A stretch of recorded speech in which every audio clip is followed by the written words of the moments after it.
Hi, everybody, again. I'm Evan Shapiro. You remember me from earlier, hopefully. So we're going to talk about one of the things that is both most popular right now and also most controversial right now, which is comedy. And I'm just pulling up my notes so that I get everybody's names correctly. So on this panel, we're very fortunate to have some really great people who are huge influencers in our industry in comedy. And we're going to talk to them about what they do, ask them about the state of comedy, and hopefully get some good advice for anybody who wants to work in the industry. So I'm going to actually introduce you each, and when I say your name, I'm looking at you first. And your title. Do you remember my name? I think it's Jen, right? Just check. And could you just tell me what the heck you do after I introduce you? Yes. So on the end there is Jen Danielson. She's the Senior Vice President of Digital for Comedy Central, Paramount Network, and TV Land. Jen, what the heck do you do? So what that means in my world right now, it's sort of, there are three avenues in which we make comedic content. So the first one is we have an in-house team that makes original comedic content. We also develop series with third parties. We tend to use that as a mechanism for finding up-and-coming talent. And the third thing is supporting the linear shows that exist. So whether that is making extensions of those shows in a digital way, or sometimes it's coming up with original things with people from those shows. That is what we do. And you actually have an in-house writer's room that you just started, Yep. like what, about 3 or 4, earlier this year, is that right? It's basically about a year and a half old. And how many comedians do you have working on that? So it's funny, I just had a good look at the number. It's grown quite a bit. We now have about 25 people. 25 comedy writers in-house kind of constantly, right? I would say comedy creators, Okay. because a lot of the people in digital, which I'm sure this can be part of the conversation, are multifunctional in terms of what it is that they do. So while they might write, they might also perform, direct, edit their own work. And your first job in comedy was? Lorne Michaels' assistant. So at you Saturday were Night Live. Lauren's assistant for, so everybody here Forever. know I was Lauren's assistant. Does everybody here know who Lorne Michaels is? So, and you worked there for how long? For 17 years. Years and years.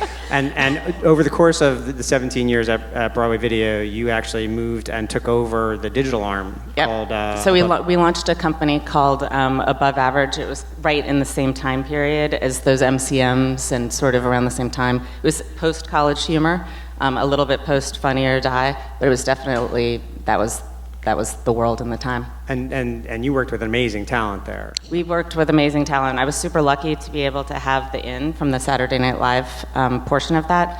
And I was also super lucky to have watched The Lonely Island emerge out of Saturday Night Live. And that obviously, had a huge digital impact at the time.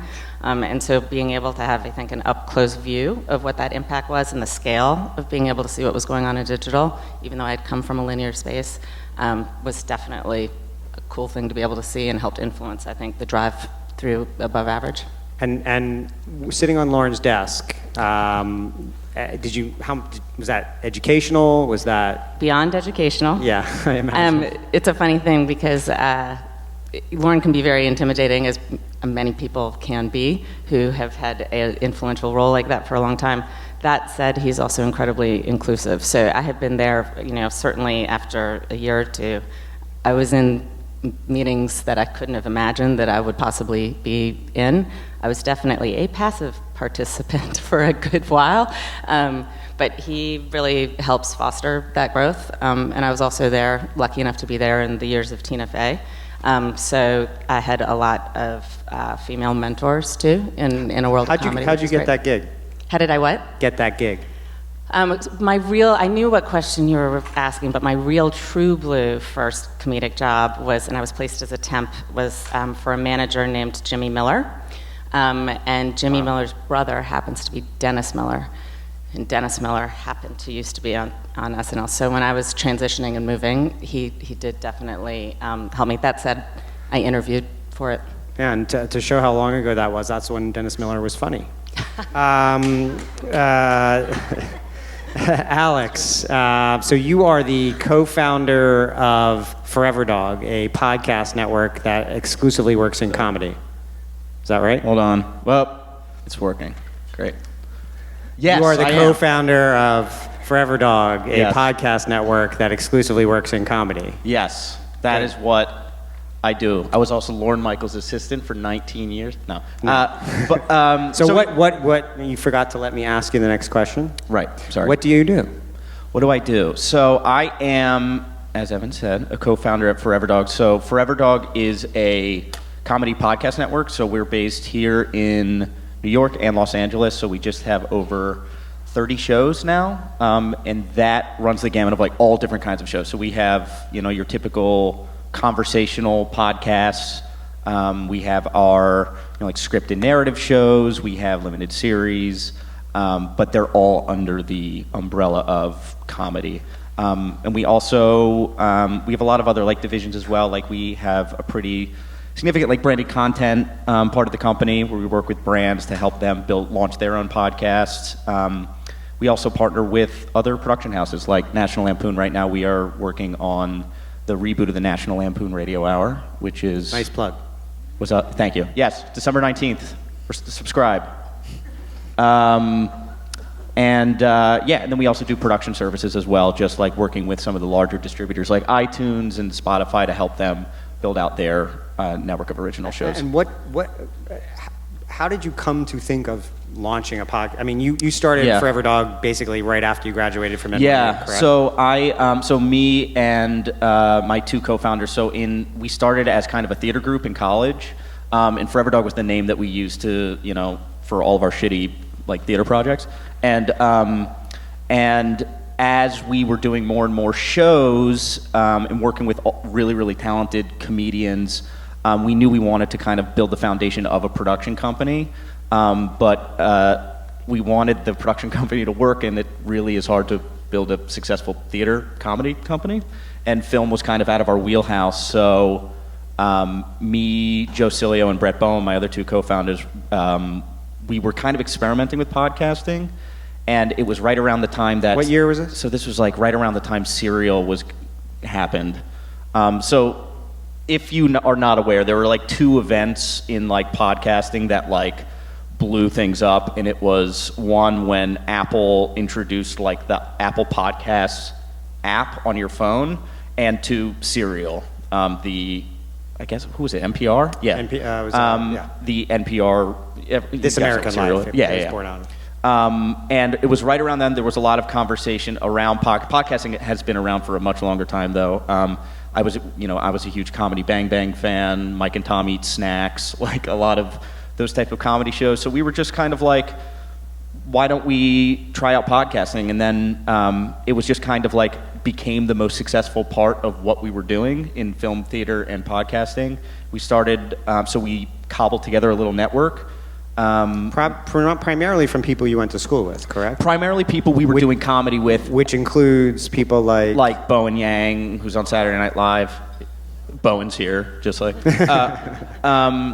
Bowen Yang, Matt Rogers. We were also working at the time with Kevin McDonald from Kids in the Hall. And it was just kind of like one thing led to the next. Las Culturistas kind of blew up. And then Las Culturistas led to this show and this show and this show, and now fast forward 2 years and we have over 30 shows. Including Catherine Cohen's show. Catherine Cohen, Pat Regan, Alaska Thunderfuck, Willem Belly, the list goes on. James Adomian, it's a lot of great people. Yeah. Check it out. Cool. Hillary Robbie is... Yes. That's you? Yes. Just checking.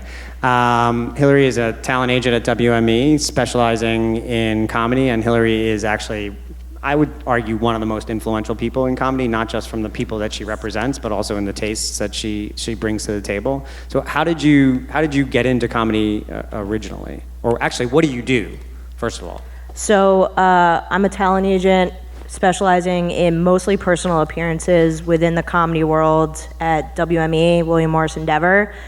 That means that, anytime a comedian is selling their special, releasing an album, or going on the road, that's sort of my core purview.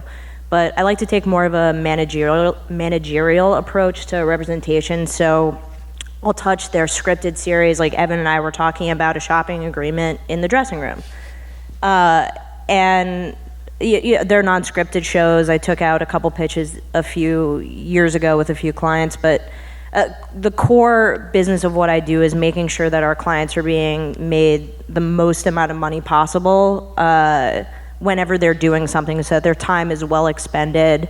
And we partner with other agents within the company, and they each have their core area of expertise, and then their management team, their publicists, to make sure their careers are growing. So right now I'm really excited about Middleditch and Schwartz. They're going to be filming something at NYU in like a week and a half for a major network that's going to be a series for comedy, and I'm really excited about that. Jenny Slate's special just came out on Netflix the other week.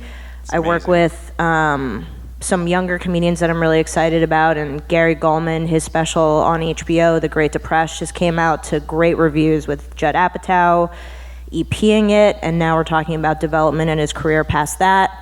And that's essentially, what I do day to day, is making sure that we're taking advantage of all of the opportunities within the comedic landscape so that our artists have the best touring careers, and we're also thinking about the 360 of growing what they're doing. You talk about making the most money, but you actually are a bit of a, as you said, a kind of a managerial approach, very much a coach, helping make not just the biggest cash decision, but the best decisions for the longevity of the career too, yeah? Yeah, I would argue that's also probably the best cash decision. Right. You can take the money now, or you can take the right money and make the decisions that's going to lead to a 20-year career instead of a 2-year career. It's a really interesting time in comedy right now, and I'm sure we're going to get to this, because digital talent is exploding so quickly, but it could also very easily fade. So you have to sort of take the bets on the people where you see that they can pivot, that they can grow, that they can expand beyond what they're doing right now, because those are the people that are going to utilize the platforms that make them instantly famous to actually have a long career. Yeah, and how by the way, that thing about taking the short-term cash versus the long-term cash and longevity, that is not just true about comedy, that is true about life and careers in general. So ingest that and digest that. That's the most important thing you're going to hear today. From Hillary Robbie. How did you get started? What was your first gig in the I assisted my now department head, Myq Berkowitz. Oh, really? At APA, at another agency. That was my first job out of college. I applied on entertainmentcareers.net. I had no connections. I got very lucky. And I went in, I interviewed. He didn't hire me. And then the person he hired quit like 2 months later after they got their Christmas bonus. And then I got the job. And you've been working off and on with him for all this time? I worked for him for 2 years, then I moved over to Comedy Central. Jen and I did not overlap, but I was there for 4 years where I was in live touring. And then I also worked in DVD releases and their record label, and launched their SiriusXM channel, which actually is like the record label and the SiriusXM channel gave me the most amount of insight possible into like the burgeoning world of audio revenue, and now it's become podcasts, that any job could have. I hated that job, but it gave me so much valuable experience. Then I left, and I had nothing. I started my own like little production house, and I was making T-shirts on the side. I stumbled into some proprietary technology that I was able to sell to sort of cash flow me. And then I took a random gig at AOL because I missed working with people. I was there for 3 months, and I met Erica Nardini, who's now the CEO of Barstool Sports, and that just rocketed me in terms of my own personal growth and like feeling confident that I had valuable things to say, because a lot of the people at AOL were 9-to-5ers. They were checked in, checked out, that's it. And Erica was excited about things, gave me a lot of confidence, and then within 3 months I was having conversations with WME, was hired a month later as an agent. I've been there for 5 years. That's great. Myq Kaplan. Hello. You are a comedian. Yes. What do you do? Well, I actually started as the assistant to Myq Berkowitz for 2 months till I got my Christmas bonus, and then I was like, peace, got that short money, good for a 20-year career. I do comedy. everything that everyone's saying doesn't matter to me. You don't need to make money. You can just make your art flow through yourself and then die. You know what I mean? You don't need to eat. You don't need to pay rent.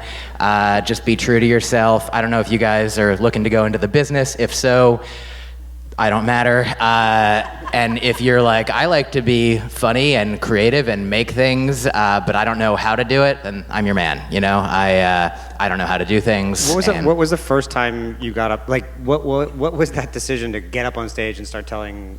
I guess you would call them jokes. Oh no, I don't think so. Jokes. We don't call them. People outside of comedy think that we tell jokes, but. They are wrong. I was actually an aspiring musician before I got into comedy, and some of my songs were, I thought, funny. I was in my 20s and dumb, and I'm not saying that if you're in your 20s or not even in your 20s yet, I'm not saying that you're dumb. I'm saying that I'm dumb and you're dumb, and you don't know anything. So I was like, I was raised, I don't know, a straight white male. So I was told that I was good and by my family and society, and I believed it. And I went out and I performed for people, and they were like, "Why are you doing this?" And I was like, "It's good." And they're like, "Nobody thinks so." I'm like, "My grandma does." And but I was playing music, and in between the songs, I would talk, and sometimes the talking would make people laugh. And then, so when people are like, "How did you get into comedy? When did you know you wanted to get into comedy?" I'm like, well, it was a little after I started doing comedy. So I sort of stumbled into it accidentally, and then everyone was like, "We want to carry you off on our shoulders." Like, they didn't want me out, but I was like, this is nice, you know? So I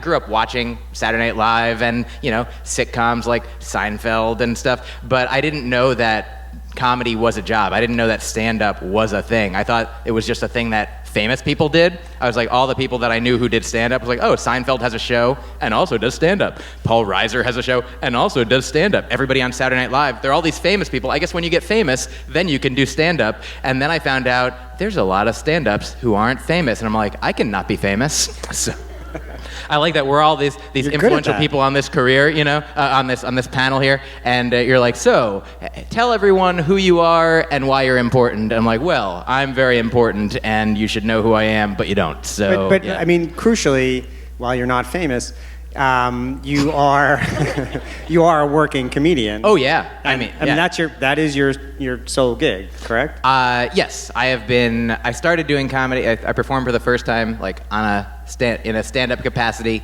in 2002, and I've been making my living doing it since 2007, 2008, not having had any other jobs aside from comedy, and that was the goal. So I did it. What does that look like? So do you I mean you're out doing gigs all the time? You've put out 2 albums, yeah? I've put out about five albums. Well, I've only listened to 2, well, but you gotta catch up, do more research.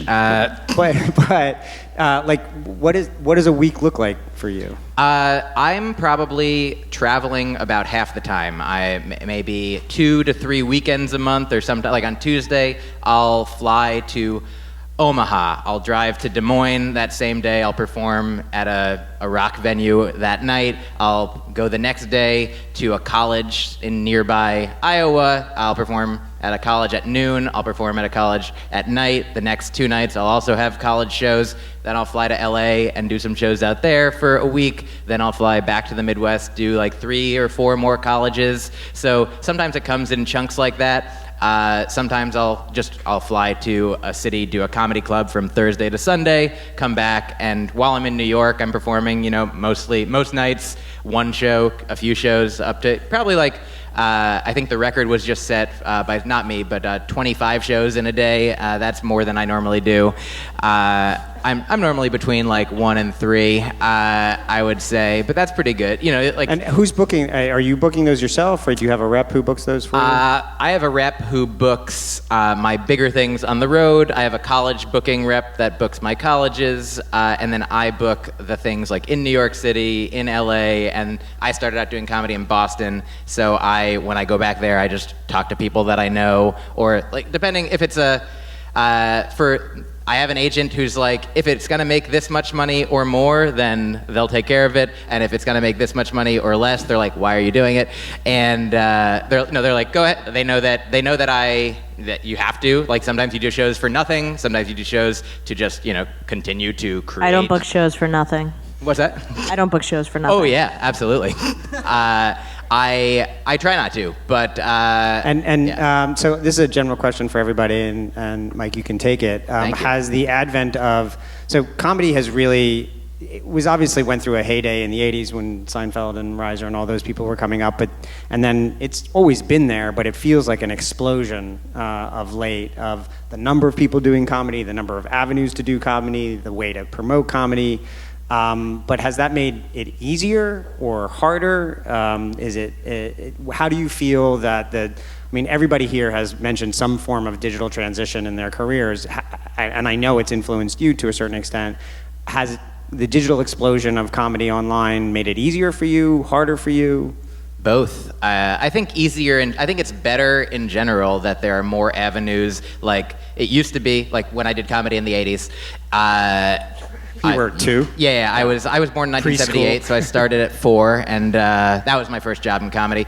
But the one avenue to success for a comedian at that time seemed to be get on the Tonight Show with Johnny Carson. It was the only, maybe there were other shows, but like everyone watched that, and if Johnny liked you, you could then have a career. Like the next week, you could start touring forever. And now there's no specific thing that's like that, which is like, oh no, but not everyone could do that, and so now everyone can have a podcast, everyone can have a web series, everyone can have a Twitter, everyone can have YouTube videos, and there's the possibility, of any of these things going viral. That's sort of out of your control, but the fact that you can, there's so many more shows that exist now on so many platforms that. It used to be, have you guys heard of the show Veronica's Closet? Yeah. You guys, it was a show that existed on NBC and in the 90s, and I think 37 million people watched episodes of it, and now nobody thinks about it or talks about it. And then there are shows since then, Community and 30 Rock, where 7 million people would watch an episode, and that was 7 million wouldn't get you on TV in the 90s, but now they're 7 million, that's such a small number of millions, but now it's so great that some people, hundreds of thousands of people, will listen to a podcast, and that's good, and that can sustain a career. Yeah, Fleabag. Everybody here know Fleabag? Yeah, nobody watches that show. It's compared to Veronica's Closet, a relative, very small number of people watch it, and yet it's a huge hit. Same question to whoever wants to jump in. Has the explosion online? You've made a good portion of your career in digital. Alex, you too.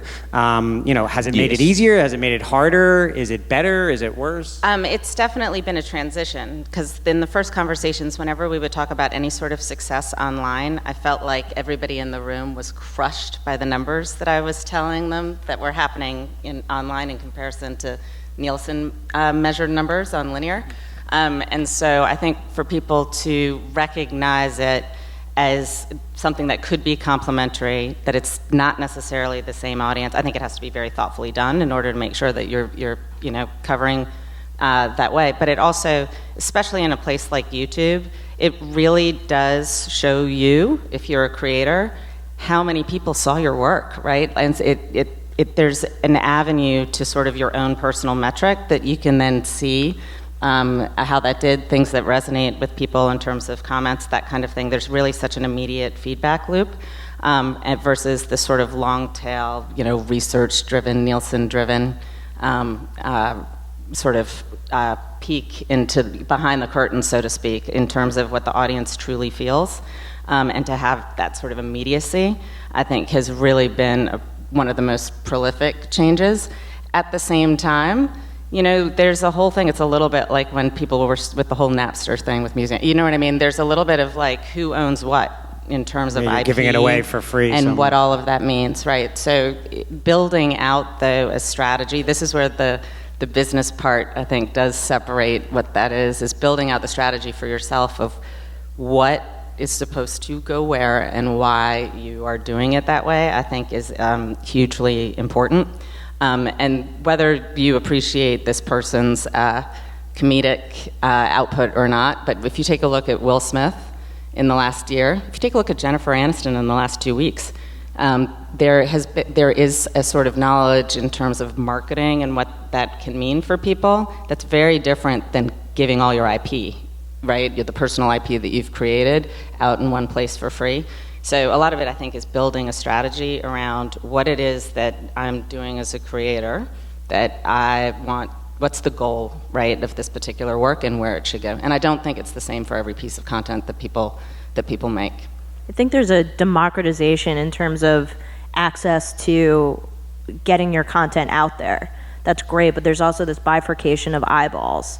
And so, now with 2020, with additional streamers launching, you have Disney Plus, you have Apple, Hulu, Amazon, Netflix, and then you're going to have Peacock and HBO Max. I saw that Spectrum now has one as well. I was walking on the subway, I was like, Spectrum has a streaming service now? If you have a show on one of those places and somebody isn't a subscriber, they're not going to be advertised to it because everybody's kind of advertising in network. And so it's just going to be harder to discover things. I'm not sure exactly what's going to happen, but I do think people are going to rely back on things like YouTube that are easy, that are familiar. I think Netflix is going to have a nice run off of that just because people are familiar with it, but as they continue to lose licensed content, who knows what's going to happen there, especially with their high price point.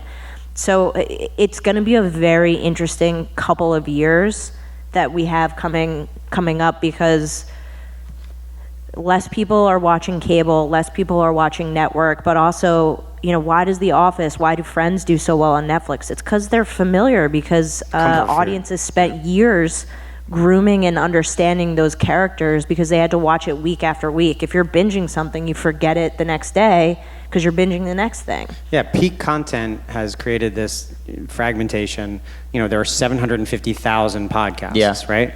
The average listenership of a podcast is 300 people. Not 300,000 people, Way too 300 people. So, Alex, how do you get attention for a show? It's certainly a good thing that there is this democratization of content and that people can buy 2 mics and start a podcast, and they have this kind of insane thing that Apple has done, which is like helped distribute things. But visibility is a serious thing, and that's why networks, I think, are really important, because to make a show popular, well, I mean, if you knew that, that's the $1 million thing, but to get it listened to, it requires money.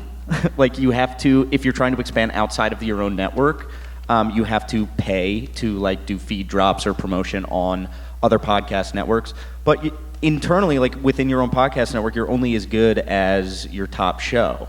Because you have to build out your own distribution network within. So it's you cross promote on your network so that you can try and capture as much of your audience as possible to listen to the new show on your network. But if you're trying to get outside of that, it requires money, marketing money. But the thing that's kind of nice right now is that podcasting is so young that there is still this kind of we're all in it together attitude. We work very closely with other larger podcasting networks like Wondery or Earwolf and things like that. We have a really good relationship with doing promo swaps between the both. Hey, you run on your network 500,000 impressions of this show, we'll run it on ours. So that's a good thing. There's a little bit of camaraderie that can help grow, but it's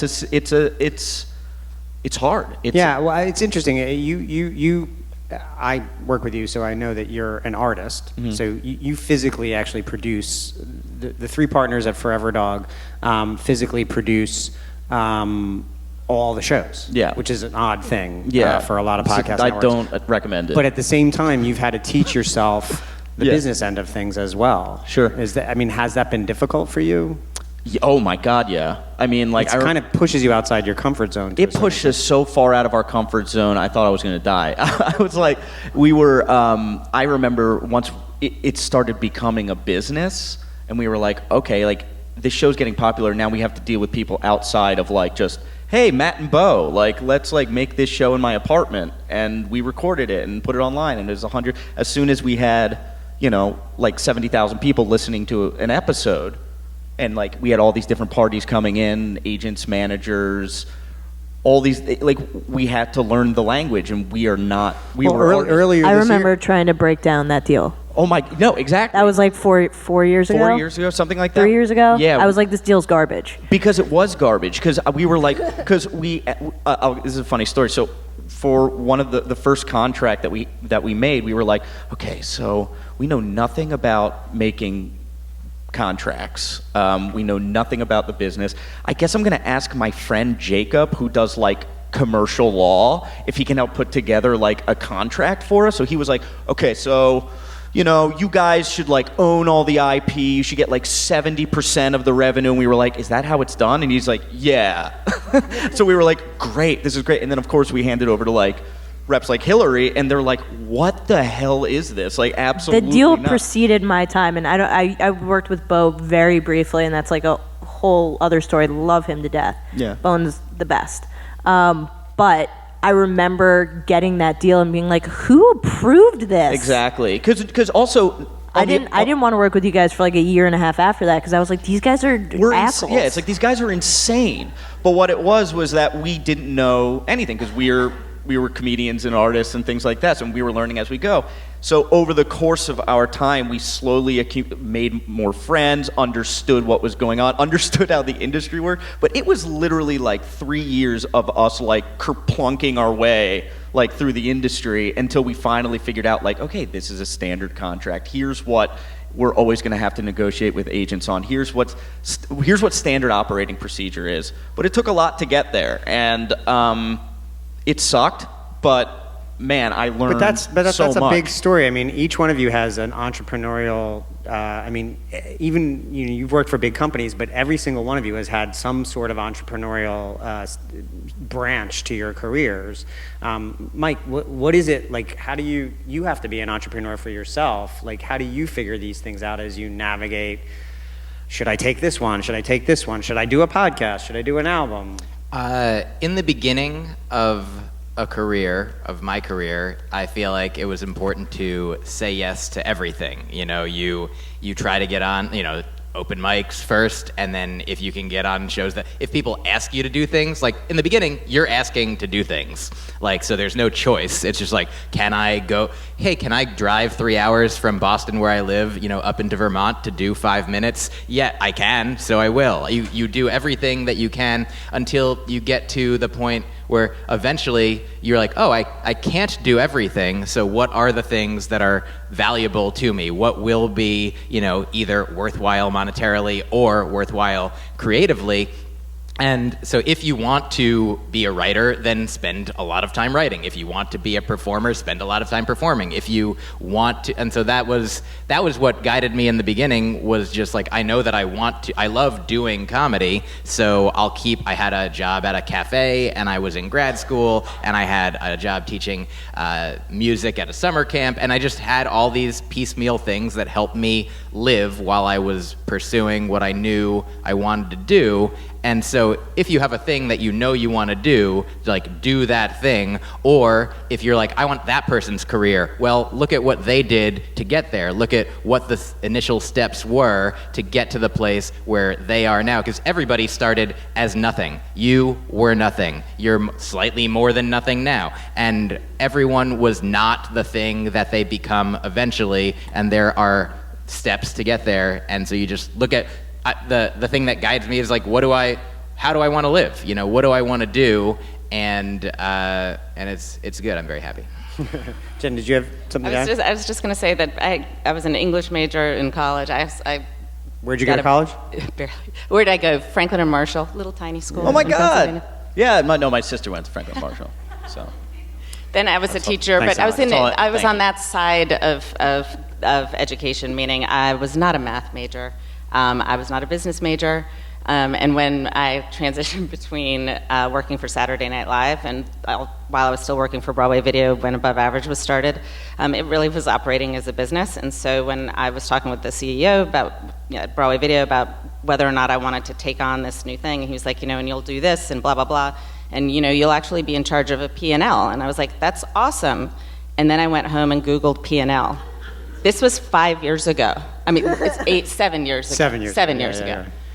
Point of all of that being, I truly had no clue what I was talking about. So having to take that risk and pretend like I might know what I was talking about The great thing about digital, no one knows it's too new. Do you know what I mean? It's not years and years of process of understanding, and there are theories that come and theories that go. So in that way, some of that is luck of timing. There's no expert. There's William Goldman who wrote Butch Cassidy and the Sundance Kid and The Princess Bride. He has this great book called Adventures in the Screen Trade, and the first line is nobody knows anything. And now that is truer than ever, and I think we all kind of demonstrated that we all kind of go home and what's that mean? I'll Google business contract. It's really funny too watching everyone try and figure out what a podcast is.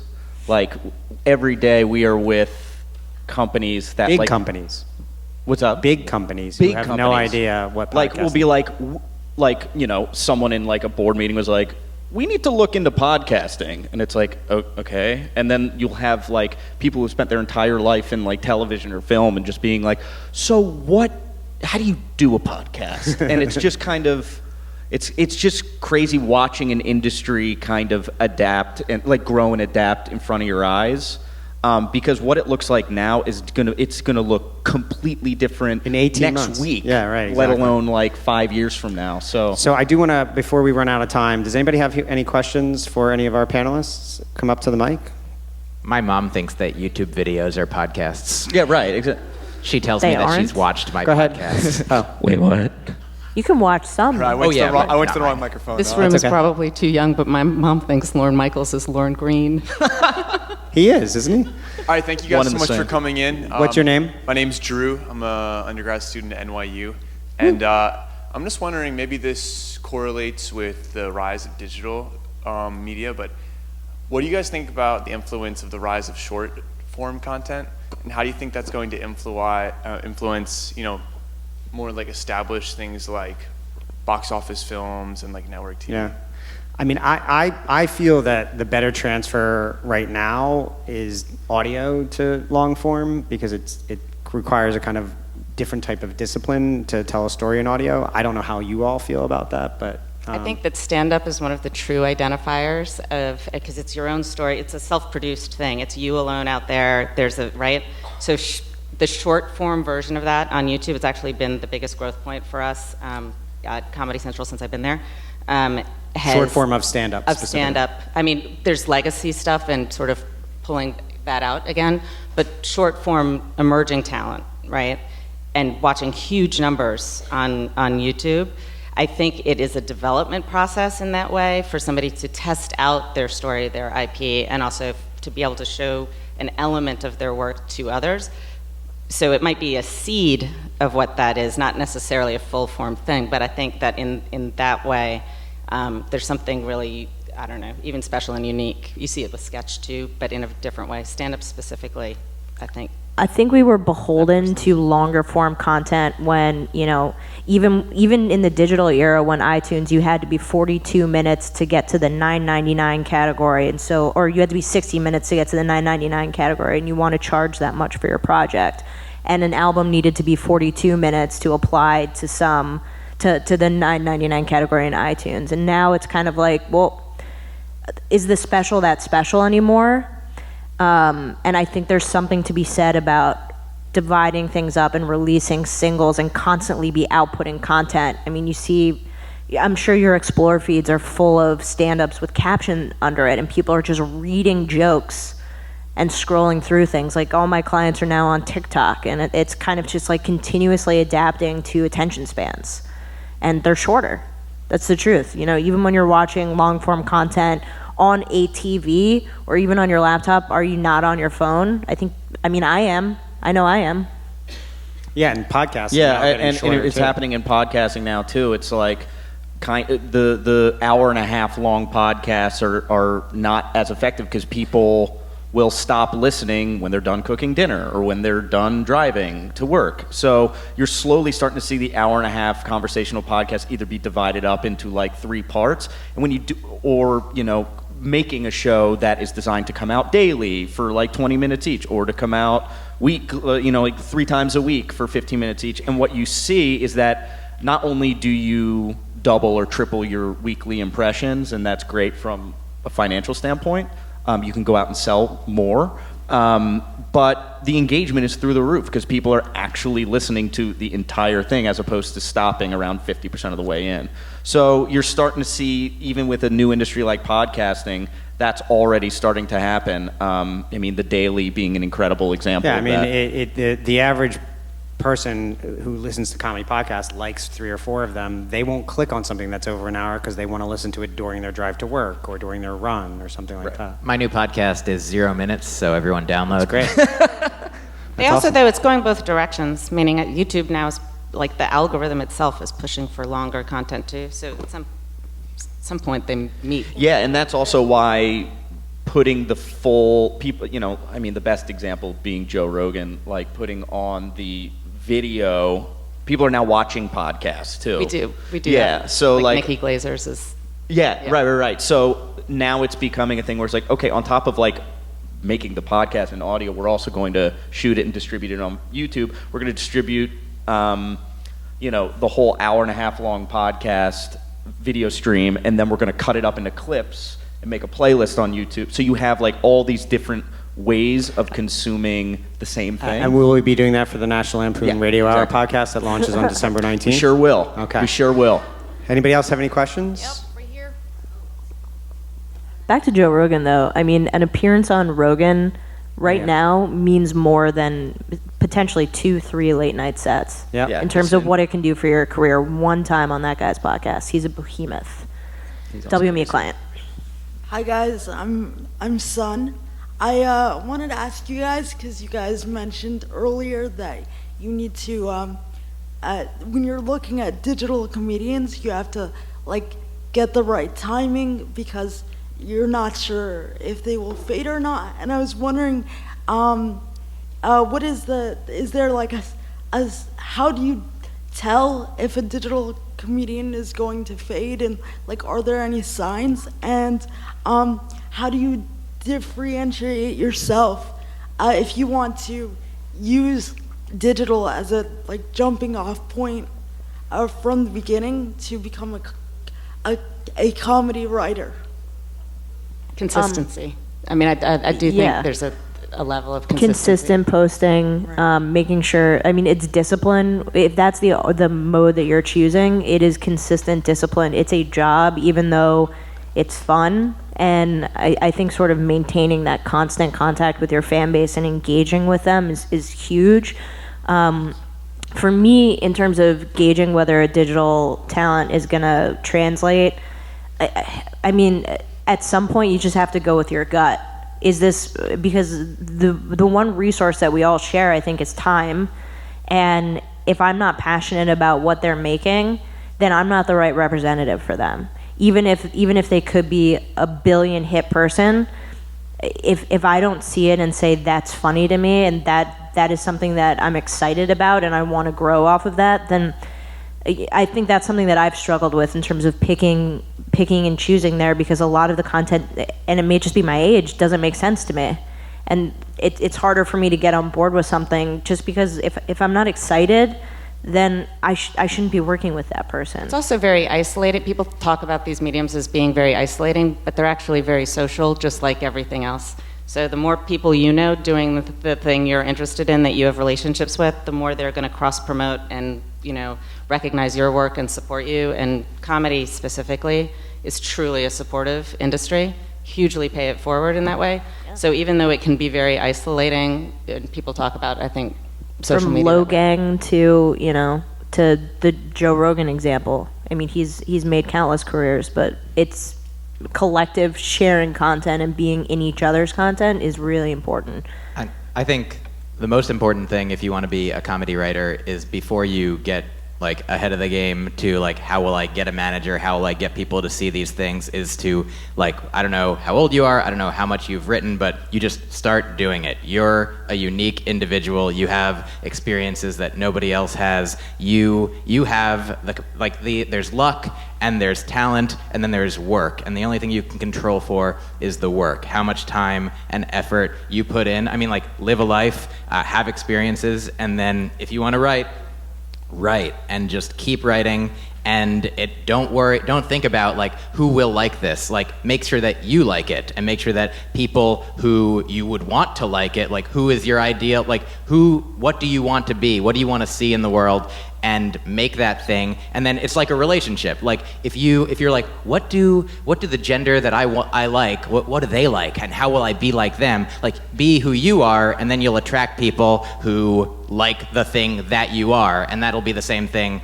with creating art of any kind. Like create the art that moves you, that you speak and speaks to you, and then eventually there will be people, managers, agents, and industry people who are like, I like you, and then it won't be a fake version of yourself that you've just constructed because you think it's the way that you want to. Like it's great.